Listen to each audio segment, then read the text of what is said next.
With the turn of each page, words spill out. Teaching, instructing, challenging. The words arrange, gather, and speak.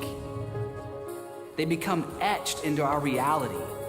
Faith turns into action until it becomes not only a part of our lives, but a new way to live altogether. Bapak, Ibu, dan Saudara, karena waktu supaya kita bisa pulang dengan on time, oleh sebab itu kita nggak akan menaikkan pujian yang terakhir, tapi kita langsung aja dengarkan firman. Saudara, seperti yang Anda lihat, kita memulai serial khotbah baru. Saya sangat excited sekali dengan serial khotbah ini. Tetapi sebelumnya saya hanya mau berkata sekali lagi selamat datang bagi Anda yang baru pertama kali hadir di tempat ini. Kalau kita belum pernah bertemu, saudara, nama saya Rosid, saya adalah pastor dari Gereja Rock Philadelphia ini. Dan saya juga seperti yang biasa yang saya katakan, jika Anda belum mempunyai home church atau rumah di mana Anda beribadah setiap hari Minggu, mudah-mudahan doa saya Anda bisa menjadikan tempat ini menjadi rumah ibadah Anda. Dan juga kalau misalnya boleh, teman-teman di depan, teman-teman di belakang, kalau misalnya boleh juga membantu kita supaya nggak terlalu berisik. Jadi teman-teman yang di sini bisa belajar dengan nyaman. Dan kalau misalnya mereka sudah berkumpul di belakang, kalau misalnya boleh minta tolong pintunya ditutup. Terima kasih. Oke, saudara, sekali lagi, the book of James, dalam bahasa Indonesianya, nama James itu disebut dengan Yakobus, saudara. Jika Anda tahu tentang, jika Anda sudah menjadi orang Kristen yang sudah lama, Anda tentu saja tahu di mana itu kitab Yakobus. Tetapi bagi Anda yang mungkin baru dalam kekristenan, saya hanya mau bilang kalau Anda mempunyai Alkitab Anda mempunyai dua bagian, yaitu Perjanjian Lama dan Perjanjian Baru. The Book of James atau kitab Yakobus itu terada di tengah-tengah dari kitab Perjanjian Baru. Saudara, untuk beberapa minggu ke depan kita akan membahas kitab Yakobus ini, dan saya akan jelaskan kepada Anda apa alasannya, saudara. Dan mungkin selama summer ini kita akan sedikit belajar lebih dalam. Mungkin kalau dalam bahasa Alkitabnya itu adalah expository, yaitu kita akan melihat ayat demi ayat dari apa yang ada di kitab Yakobus ini, saudara. Tapi sebelum kita memulai, saya ingin memberitahukan saudara sedikit latar belakang tentang the Book of James atau kitab Yakobus ini, siapa penulisnya dan apa maksudnya dia menuliskan kitab ini. Saudara, seorang yang bernama Yakobus, saya hanya mau pastikan bahwa Anda tidak salah, karena Yakobus itu sangat umum nama pada zaman itu, saudara. Bahkan di ke-12 murid Yesus yang paling dekat itu, ada dua orang yang namanya James atau Yakobus. Nah, tapi kedua orang itu bukanlah penulis dari kitab ini. Siapa penulis dari kitab ini, saudara? Penulis dari kitab ini adalah Yakobus, saudara tiri dari Yesus. Kalau saudara, sekali lagi, kalau saudara familiar, kalau saudara tahu cerita Natal, saudara kan tahu bahwa Yusuf dan Maria itu bertunangan. Ketika sebelum mereka berhubungan seks atau berhubungan seperti suami istri, saudara, ketika mereka masih bertunangan, Maria itu mengandung dari Roh Kudus dan akhirnya dia melahirkan Yesus. Jadi secara teknis, Yusuf itu bukanlah papa kandung dari Yesus, ya kan? Jadi tapi setelah itu Yusuf dan Maria menikah, lalu mereka mempunyai banyak anak. Dan salah satu anaknya dinamakan Yakobus. Nah, Yakobus itulah penulis dari kitab yang akan kita pelajari beberapa minggu ke depan, saudara. Ada sesuatu yang menarik tentang sang penulis ini. Sang penulis ini yang adalah saudara tiri dari Yesus, dia tidak menjadi pengikut Yesus sampai setelah kebangkitan Yesus. Artinya sebelum Yesus disalibkan, mati dan bangkit dari kematian, Yakobus ini bukanlah pengikut Yesus, saudara. Bahkan dia beserta saudara-saudara Yesus yang lain sempat berkata bahwa Yesus itu gila. Yesus itu agak out of his mind. Kenapa? Karena Yesus mengklaim bahwa dia adalah anak Allah. Dan menurut saya itu adalah sesuatu yang normal, ya kan? Coba Anda bayangkan sebentar jika tiba-tiba saudara Anda, adik Anda, kakak Anda tiba-tiba bilang bahwa dia adalah anak Tuhan, atau dia adalah anak Allah, saudara, atau dia adalah Tuhan. Pastikan kita berpikir bahwa ini orang sedikit gila, ya kan? Nah, tetapi setelah Yakobus ini melihat Yesus mati di salib, dan bangkit dari kematian, akhirnya dia percaya bahwa saudaranya ini adalah Sang Juru Selamat. Dan akhirnya dia menjadi pengikut Yesus. Bukan saja dia menjadi pengikut Yesus, tetapi dia juga menjadi pemimpin dari gereja yang ada di kota Yerusalem. Nah, apa tema utama dari kitab Yakobus ini? Tema utama dari kitab Yakobus ini adalah tentang pertumbuhan. Tema utama dari kitab Yakobus ini adalah tentang bagaimana kita sebagai pengikut Yesus, sebagai orang percaya, bagaimana kita menghadapi hal-hal yang terjadi dalam hidup ini. Tema dari buku Yakobus ini adalah bagaimana kita sebagai orang percaya menghidupi hidup kita. Jadi di dalam kitab Yakobus yang akan kita bahas beberapa minggu ke depan, ada banyak sekali hal-hal yang sangat praktis bagi kita untuk kita pelajari, sehingga sebagai orang percaya kita tahu bagaimana kita harus menghidupi hidup kita, saudara.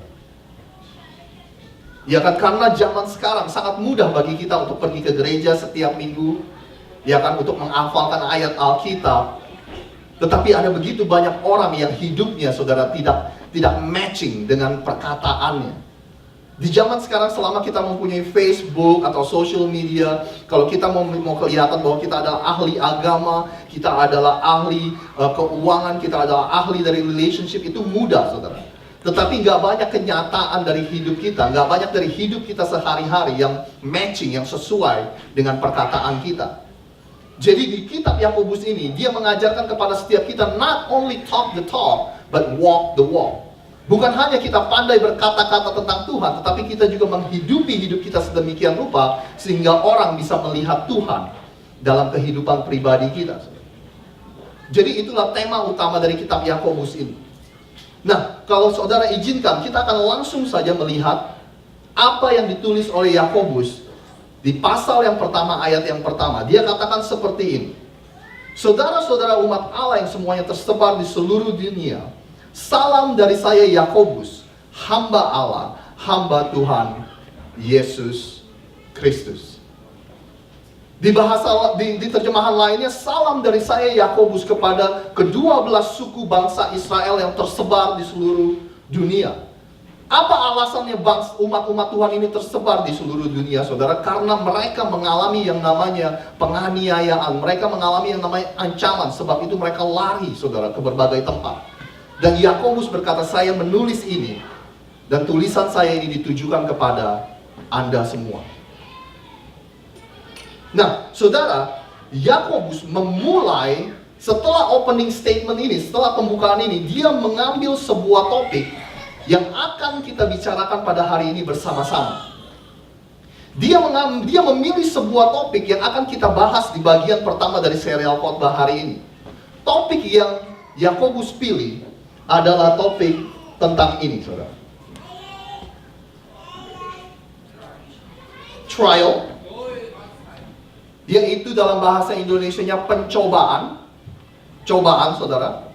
Dan Yakobus juga memilih sebuah topik yang akan dibahas bersama-sama, yaitu temptation, yang dalam bahasa Indonesianya adalah godaan, saudara.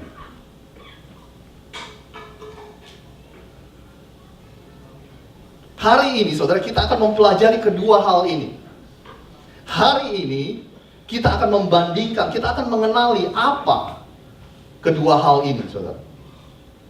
Saya kasih tahu kepada Anda kenapa kedua hal ini begitu penting. Saya kasih tahu kepada Anda kenapa Anda worth it untuk mendengarkan apa yang saya sampaikan pada hari ini. Firman Tuhan pada hari ini. Karena it doesn't matter who you are, siapapun Anda. Pria, wanita, tua, muda,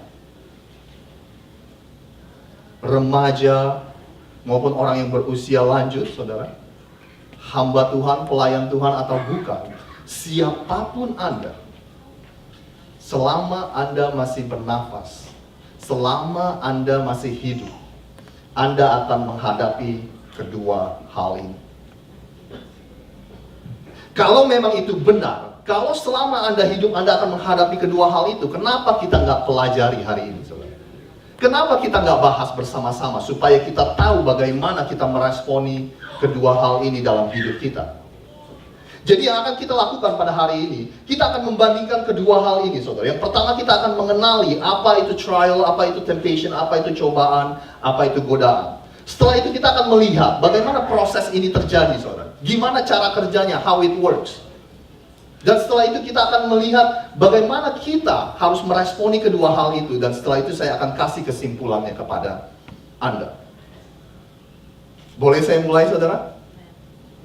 Yang pertama, saya ingin Anda benar-benar mengenali apa yang disebut dengan pencobaan.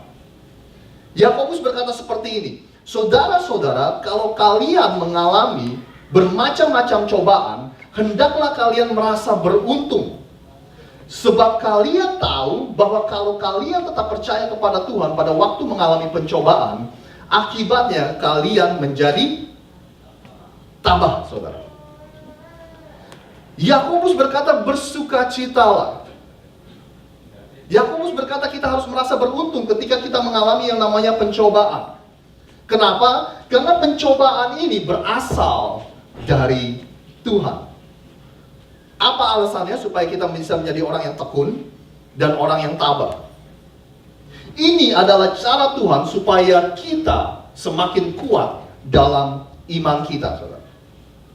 Sama seperti kalau Anda sekolah. Ketika Anda mengalami ujian tengah semester, saudara seharusnya merasa senang. Walaupun susah kita untuk merasa senang. Kenapa? Karena kita tahu bahwa we are halfway there. Kita udah setengah jalan, saudara.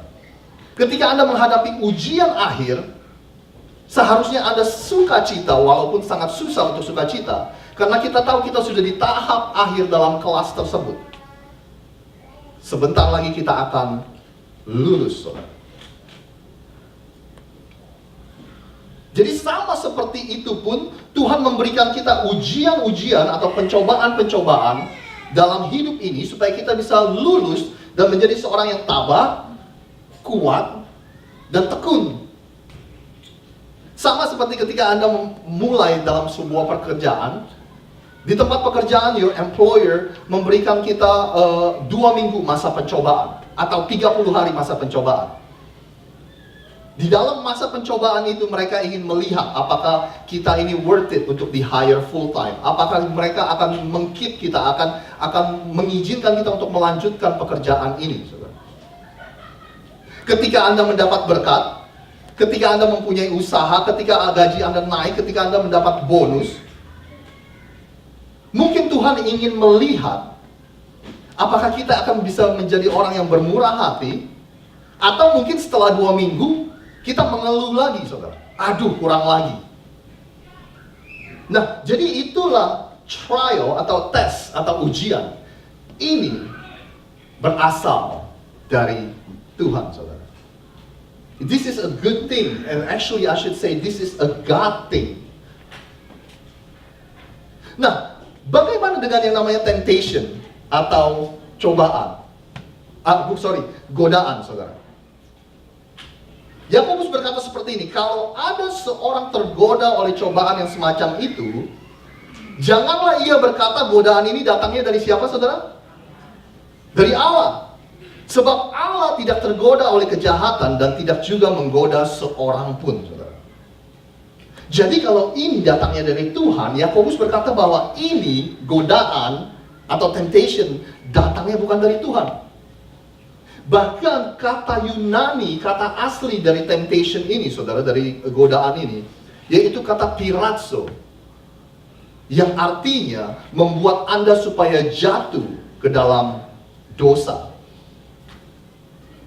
Tuhan memberikan kita ujian atau cobaan, tetapi Dia tidak pernah menaruh kehidupan kita ke dalam situasi di mana kita akan jatuh ke dalam dosa.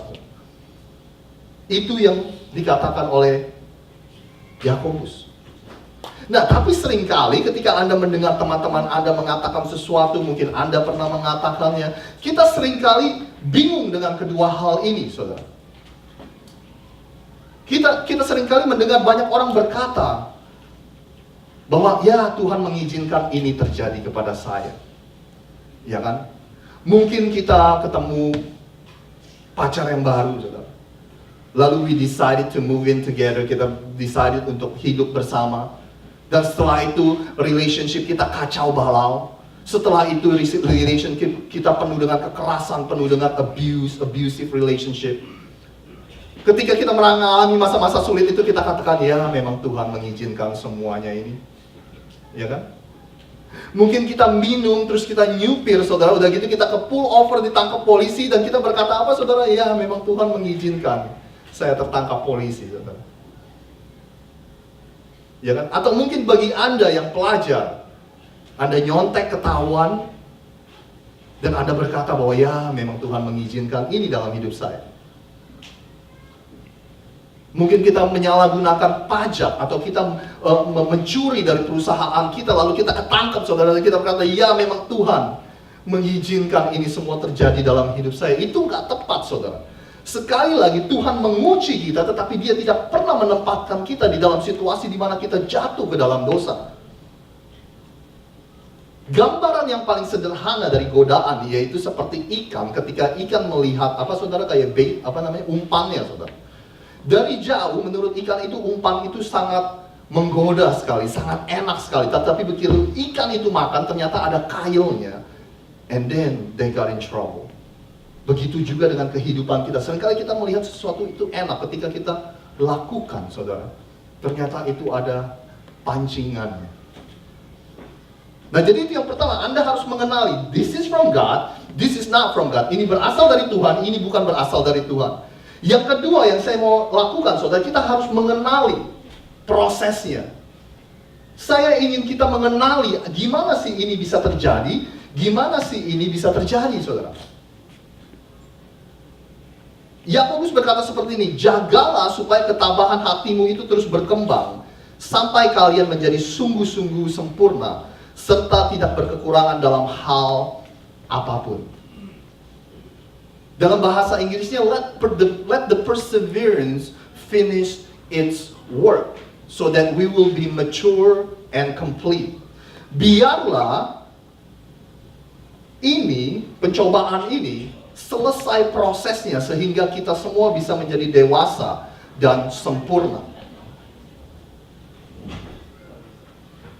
Ketika ujian itu datang, yang berasal dari Tuhan, saudara, pastikan bahwa kita menyelesaikan, menjalani prosesnya. Dan kita jalani sampai selesai, saudara. Bayangkan kalau kita menjadi orang yang setiap proses trial itu datang, ujian itu datang, saudara, kita lari dari proses itu. Ketika ini datang, kita menyalahkan orang lain. Ketika ini datang, kita tidak bertanggung jawab, saudara. Ketika ini datang, kita tidak menjalani prosesnya sampai selesai. Akibatnya apa, saudara? Kita tidak pernah menjadi orang yang dewasa. Sebagai orang tua, mungkin bagi Anda yang juga orang tua, Anda mengerti ini.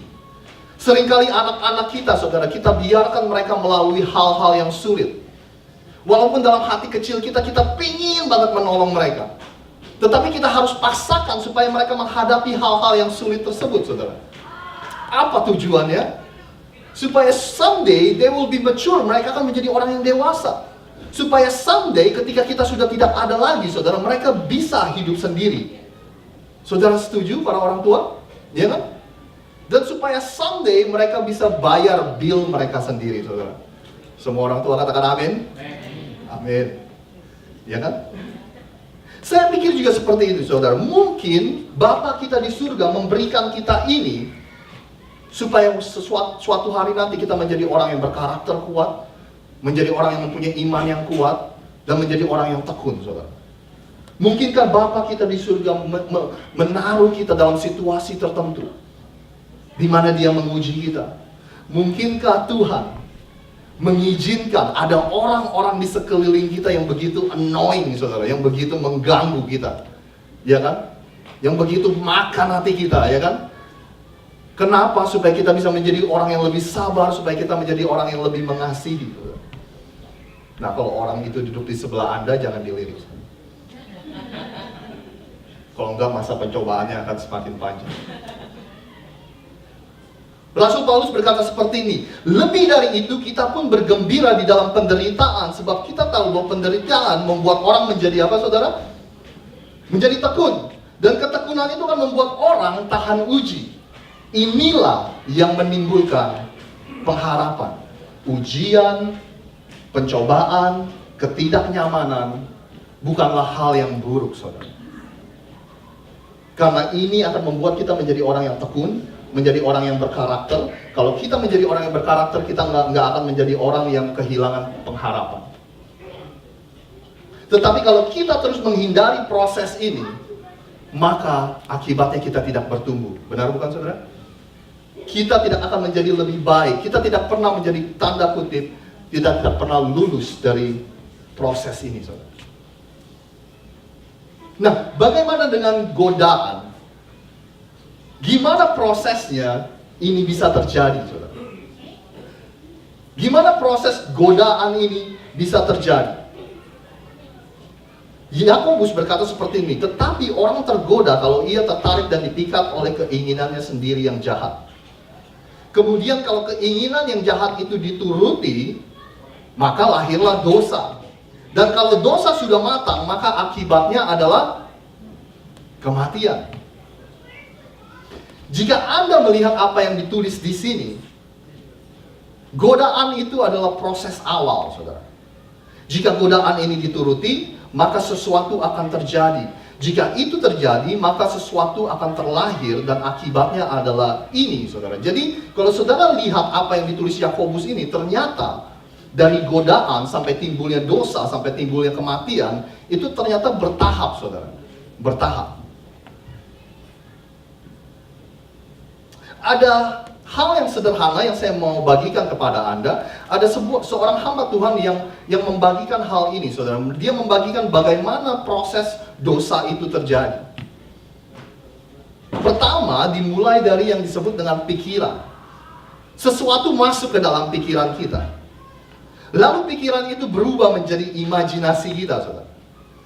Setelah menjadi imajinasi kita, akhirnya berubah menjadi pembenaran diri. Setelah itu, kita mulai membuat keputusan atau membuat pilihan, lalu terjadilah dosa. Pikiran mulai timbul. Boleh saya kasih beberapa contoh kepada Anda? Mungkin setelah saya kasih contoh ini, Anda tidak akan senang lagi dengan saya. Mungkin pikiran timbul, saudara, wah saya lagi di rumah sendiri. Gak ada orang. Tiba-tiba imajinasi dari pikiran itu berubah menjadi imajinasi. Kemarin kayaknya saya lihat teman saya ngepost something yang seksi, yang kayaknya saya mau cari gambarnya di mana ya. Di website mana saya bisa cari ya. Lalu dari imajinasi pindah menjadi pembenaran diri. Semua pria juga melakukan ini. Kalau kita tahu statistiknya 70% dari para pria melakukan ini. Kalau kita tahu statistiknya lebih dari 50% hamba Tuhan pun terikat dengan pornografi. Ini mah gak apa-apa. Akhirnya kita membuat pilihan, saudara. Kita ketik websitenya. Kita klik websitenya. Lahirlah yang disebut dengan dosa. Di tempat kerja, saudara, mulailah timbul pikiran dalam pikiran kita. Gila, bos gua kaya banget ya. Tapi gaji pegawai kok rendah seperti ini ya. Lalu kita mulai berimajinasi. Kalau saya ambil $5 sehari, saya ambil $10 sehari, lumayan juga tuh tambahan buat saya. Setelah itu pindah lagi ke pembenaran diri, saudara. Ya kan, keenakan bos gua lah, dia mah tambah kaya. Kita mah gaji nggak naik-naik. Akhirnya kita buat pilihan, saudara. Ya kan? Kita ambil, kita masukkan ke dalam kantong, lahirlah yang kita sebut dengan dosa. Mulailah timbul dalam pikiran kita, wah gila di Amerika jauh, sepi nih. Suami di Indonesia, istri di Indonesia. Ya kan? Kita mulai berimajinasi. Kalau ada temennya enak juga ya. Lalu berpindah, saudara, dari imajinasi ke dalam pembenaran diri. Belum tentu juga suami gue setia di Indonesia. Belum tentu juga istri kita setia di Indonesia. Ya kan? Kalau cuma sekali juga nggak ada yang tahu. Akhirnya kita membuat pilihan, saudara. Kita mulai dekat dengan seseorang, kita mulai dekat dengan lawan jenis yang bukan pasangan kita. Akhirnya timbullah yang kita sebut dengan dosa. Saudara bisa melihat perbedaannya kalau ini, saudara. Kita harus membiarkan prosesnya itu sampai selesai, supaya kita menjadi tekun. Tapi kalau ini, saudara, begitu proses awal mulai, kita harus stop, saudara. Yang ini jangan dibiarkan prosesnya sampai selesai. Yang kita sebut godaan ini, begitu prosesnya dimulai, kita harus stop, saudara. Ya kan, bahkan Alkitab seringkali berkata lari menjauh dari dosa. Alkitab mengajarkan kita, kalau kita nggak mau basah, berarti kita harus berhenti bermain di tepi kolam renang, saudara, kolam air. Bukankah lebih mudah, saudara? Bukankah lebih mudah untuk melawan godaan kalau kita jauh? Artinya kita sering mendengar kayak ada banyak orang yang berkata bahwa kalau kita begini dosa gak? Kalau kita begitu dosa gak? Seakan-akan pertanyaan itu ingin bertanya, kita mau sedekat-dekatnya dengan dosa tanpa kita berdosa. Saudara tahu maksud saya? Ya kan? Bukankah lebih mudah ketika kita menjauh, ketika kita ada dalam keramaian, ketika kita ada di dalam ruang keluarga bersama keluarga kita, saudara, untuk melawan kebiasaan kita dengan pornografi, daripada kalau kita ada di depan laptop sendiri dan kita mencoba untuk melawan godaan ini. Kita mau lakuin apa enggak, saudara. Bagi kita yang mempunyai masalah dengan alkohol di masa lalu, bukankah lebih mudah kita menjauhi lingkungan yang ada alkoholnya, saudara, daripada ada botol di depan kita dan kita berkata, aduh saya mau minum apa enggak, Bukankah lebih mudah bagi kita yang mempunyai pasangan, saudara, di Indonesia, untuk supaya kita menjaga jarak daripada kalau kita sudah di dalam sebuah tempat berduaan dan kita mencoba untuk melawan godaan itu. Lakuin jangan, saudara. Selesaikan prosesnya, biarkan kita melalui prosesnya. Yang ini begitu masuk dalam proses pertama, kita harus stop, saudara. Kita harus tinggalkan. Kita harus ganti pikiran kita. Dan bagaimana kita meresponi ujian? Yang ketiga, bagaimana kita meresponi kedua hal ini? Yakobus berkata, kalau ada seorang di antaramu yang kurang bijaksana, hendaklah ia memintanya dari Allah. Maka Allah akan memberikan kebijaksanaan kepadanya. Sebab kepada setiap orang Allah memberi dengan murah hati dan dengan perasaan belas kasihan. Menurut saya, pencobaan atau ujian ini bukanlah sesuatu yang harus diatasi, saudara. Tetapi tepatnya ini adalah sesuatu yang harus kita lewati. Oleh sebab itu ketika kita mengalami pencobaan atau ujian yang diberikan oleh Tuhan, dan kita tidak tahu bagaimana kita harus meresponinya, Tuhan berkata, mintalah hikmat daripadaku, dan Dia akan memberikannya kepada kita. Kalau Anda ingin pencobaan atau ujian Anda dalam hidup Anda cepat selesai, cara terbaik adalah ikuti prosesnya, lalui prosesnya, lewati prosesnya. Karena kalau kita terus menghindar dari ini, sekali lagi, saudara, kita akan mengalami masalah yang sama terus. Kita nggak pernah lulus, kita akan mengalami hal yang sama dan masalah yang sama. Bagaimana kita meresponi yang namanya temptation? Janganlah kalian tertipu, saudara-saudaraku yang tercinta. Setiap pemberian yang baik dan hadiah yang sempurna datangnya dari surga, diturunkan oleh Allah, pencipta segala terang di langit. Ialah Allah yang tidak berubah dan tidak pula menyebabkan kegelapan apapun. Cara kita meresponi temptation atau godaan ini, saudara, kita harus benar-benar tahu mana yang datangnya dari Allah dan mana yang bukan. Yakobus berkata, semua yang baik dan sempurna itulah datangnya dari Allah. Saudara, kita hidup di zaman sekarang, zaman yang begitu membingungkan. Kita sudah tidak tahu lagi apa yang berasal dari Allah, apa yang bukan berasal dari Allah, saudara. Tetapi Yakobus memberikan kita sedikit clue, sedikit bocoran, saudara. Bahwa kalau kita mau tahu apa yang datangnya dari Tuhan, apa yang berasal dari Tuhan, apa yang datang dari Tuhan is good and perfect. Selalu yang baik dan yang sempurna datangnya dari Tuhan. Dengan kata lain, apa yang berasal dari Tuhan pada awalnya baik dan pada akhirnya juga baik, saudara.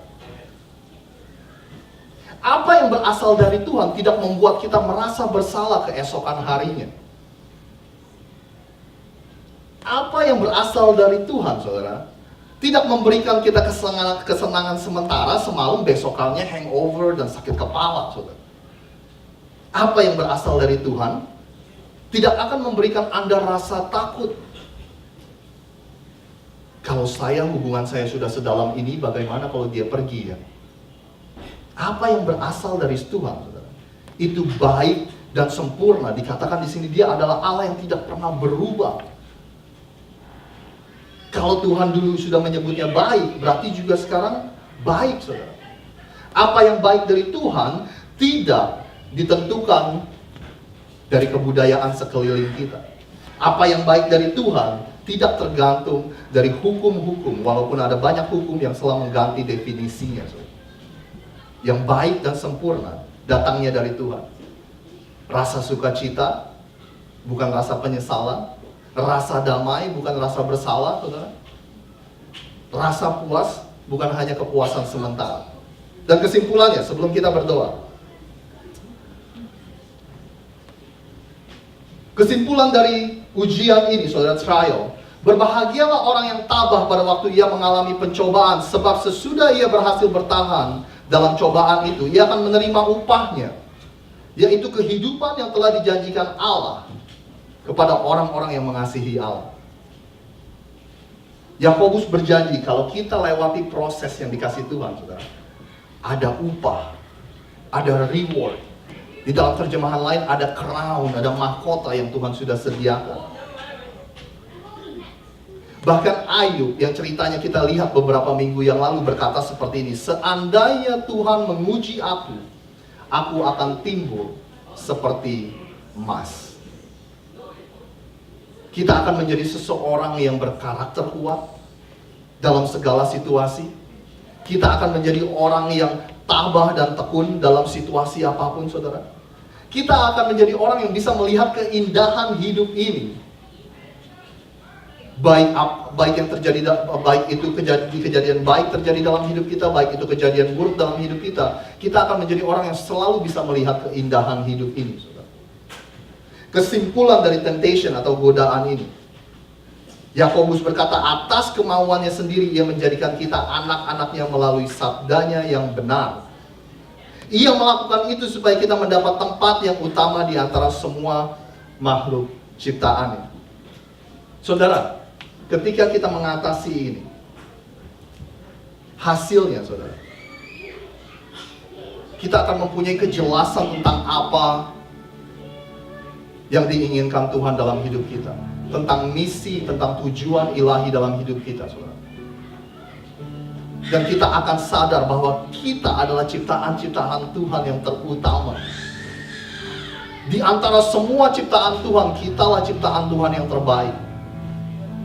Dan kalau kita berhasil, saudara, dalam kehidupan ini, untuk terus tidak jatuh atau kalah dalam godaan,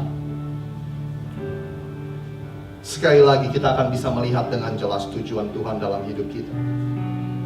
Kalau kita sudah melihat dengan jelas tujuan Tuhan dalam hidup kita, saudara, dosa sudah tidak lagi begitu menarik. Dosa sudah tidak lagi begitu mengikat kita, sebab Tuhan memberikan kita kuasa untuk mengalahkan semua itu. Boleh saya undang semua untuk bangkit berdiri, kita akan mengakhiri ibadah kita, saudara.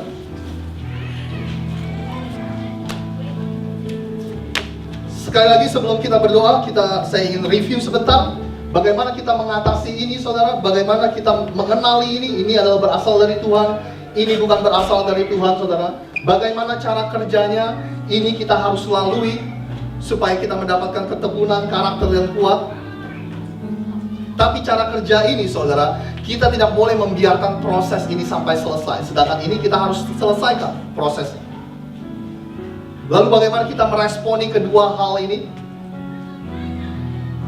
Kita harus terus bekerja sama. Kita harus terus bekerja sama dengan proses yang Tuhan sudah berikan. Jangan menghindari ini. Bagaimana kita meresponi ini, saudara, godaan? Yaitu kita harus tahu apa yang berasal dari Allah dan apa yang bukan berasal dari Allah. Kalau yang berasal dari Allah, itu tidak akan membuat Anda menyesal atau takut. Barusan teman saya Hansel bilang, kenapa kalau misalnya saya ke buffet kok saya nyesel ya, katanya. Jangan-jangan buffet bukan berasal dari Allah, katanya. Saya tutup dalam doa, saudara. Bapa yang dari surga, kami mengucap syukur. Terima kasih atas harimu yang baik. Terima kasih Tuhan kalau pada hari ini kami mempunyai kesempatan untuk menghargai beberapa dari pemimpin kami di tempat ini. Terima kasih atas dedikasi mereka yang telah mereka berikan. Terima kasih atas jeripaya mereka. Mereka sudah membuka rumahnya setiap minggu, Tuhan, untuk kami boleh berkumpul sebagai komunitas-Mu. Tuhan, kami percaya bahwa semua yang mereka lakukan tidak akan pernah sia-sia. Tuhan, kami percaya Tuhan akan ada banyak kehidupan yang Kau ubahkan melalui komunitas yang terjadi pada tengah minggu, Tuhan. Kami mengucap syukur atas itu. Kami juga mengucap syukur atas firman Tuhan yang kami dengar pada hari ini. Tuhan, kami mengucap syukur kalau sampai pada hari ini kami masih bisa melihat kebenaran firman-Mu yang ditulis 2000 tahun yang lalu. Terima kasih Engkau telah menyimpannya untuk kami semua, sehingga kami boleh belajar. Dan terima kasih Tuhan, kalau sekarang kami tahu bahwa Engkau mempunyai maksud ketika Engkau memberikan ujian dan pencobaan dalam hidup kami. Dan kami juga mengucap syukur Engkau sudah memberikan kuasa bagi setiap kami untuk mengalahkan setiap godaan dosa. Kami percaya Tuhan, biar kami boleh hidup dengan mempunyai kejelasan apa tujuan kami hidup. Kami berdoa biar Engkau berikan kami kejelasan apa maksud kami berada di dunia ini. Terima kasih atas komunitas ini. Anda boleh mengangkat tangan Anda bersama-sama. Tuhan, hamba-Mu katakan berkat atas komunitas ini, atas setiap orang yang ada di ruangan ini. Biar Kau curahkan berkat-Mu, kasih-Mu, kasih anugerah-Mu Tuhan, kepada setiap orang yang ada di tempat ini. Berkat Allah Bapa, Putra, dan Roh Kudus, berkat yang berasal dari Tuhan Yesus. Dan kami juga berdoa Tuhan, biar janji Tuhan Yesus yang datang untuk memberikan kami hidup, dan hidup yang berkelimpahan dengan tujuan-tujuan dan misi ilahi, boleh terjadi dalam kehidupan setiap kami. Hamba-Mu berdoa biar apapun yang dikerjakan oleh pekerjaan tangan mereka boleh berhasil. Dan hamba-Mu berdoa biar mereka menjadi terang, menjadi berkat dimanapun mereka berada, sehingga orang-orang yang ada di sekeliling mereka boleh melihat bahwa ada Tuhan Yesus yang hidup di dalam kehidupan kami semua. Terima kasih. Hanya di dalam satu nama kami berdoa, yaitu di dalam nama Tuhan Yesus. Semua umat Tuhan di tempat ini sama-sama katakan amin. Amin. Saudara, happy Sunday. Saudara boleh kasih salam ke samping kiri kanan Anda, katakan happy Sunday, Tuhan Yesus memberkati.